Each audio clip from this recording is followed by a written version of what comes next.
the definition of success, where preparation meets opportunity. This is somebody who is being constantly prepared and then constantly put in the face of opportunity. Houston, take it away. Thank you.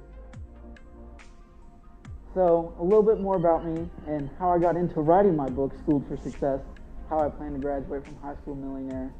Well, I started writing my book when I was 14 years old. I'm 16 now, and it really came from what I was experiencing growing up and then some of my experiences I had as a freshman in high school. And I was actually challenged to write the book during a job shadow I had to do. It was a job shadow project for my school where you had to go shadow somebody that works in a field that interests you.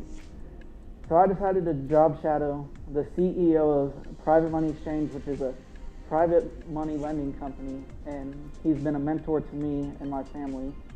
And during that job shadow interview, he actually told me that I should write a book on what I've done and my experiences. And that's what I've done. And as I refer to myself in my book, is I used to be an entrepreneur since preschool. Now, can anyone here spell entrepreneur? E-N-T-R-E-P-R-E-N-E-U-R. And I actually just on Wednesday I spoke at my high school because the business teacher actually invited me to go and asked if I would speak at some of the classes, and I did, and no one knew how to spell entrepreneur.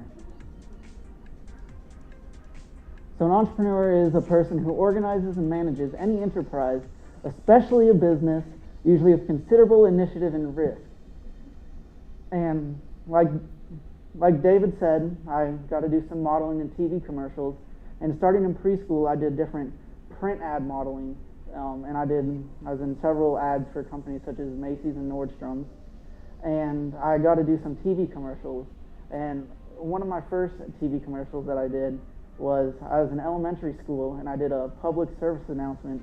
Like the whole motto was, when you read, you achieve. And I actually got to meet NBA basketball player Ray Allen.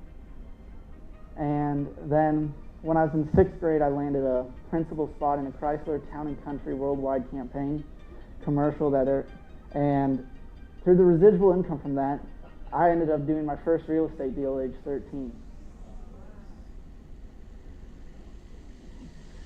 And me and the youth and future generations got to be more encouraged, exposed, and excited about entrepreneurship, because it is really lacking in the school system and the message is not being really encouraged at all.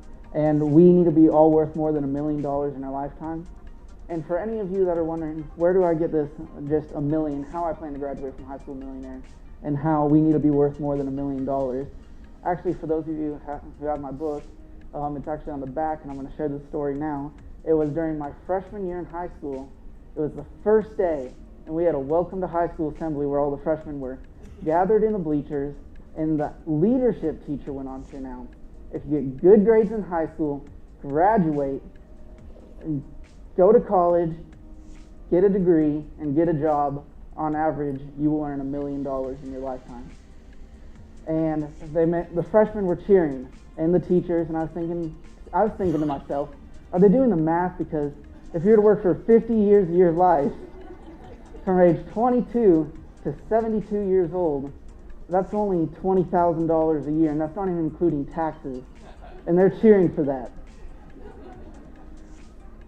And that's where I decided to set the goal of how I plan to graduate from high school a millionaire. So my first real estate deal at age 13 was I actually took action and asked my parents if I could partner on a property with them. I originally wanted to lend them money, but they told me no. They said I could become a partner on the property. So that I did, and when the deal was all said and done, I decided I wanted to continue investing in real estate and getting more return on my money. So then I took money out of my CDs and I became a private money lender.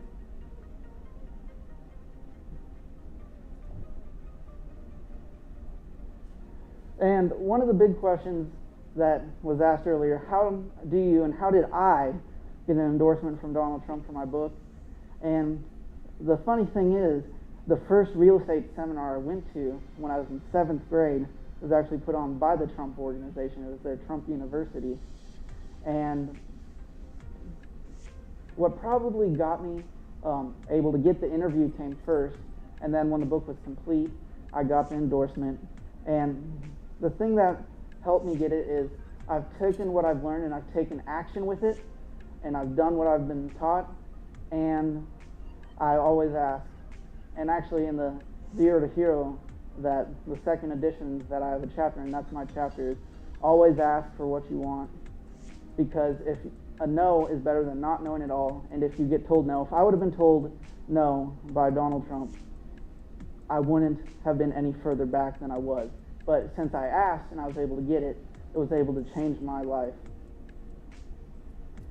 And another thing that I gotta really thank my mom for, of how I've gotten to be into this entrepreneur mindset, is she used to own a dance studio, and I'll admit when I was in 5 years old, I used to dance, and then I ended up changing into music, and that's one of the reasons we moved to Nashville, is because I play guitar, bass, mandolin, fiddle, and I'm a singer-songwriter.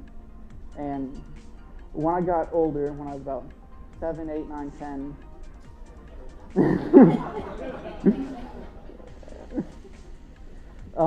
she would have me at her dance recitals. She would buy little light-up glow sticks or lighting flowers, and she would tell me that if I went and sold them for the day of the recital, whatever profit was made after expenses, she would let me keep it, and she put that on me. So I would be sitting there with my fanny pack, going around trying to do my best and working as hard as possible to sell, and I'd say that is one of the things that really got me into being an entrepreneur.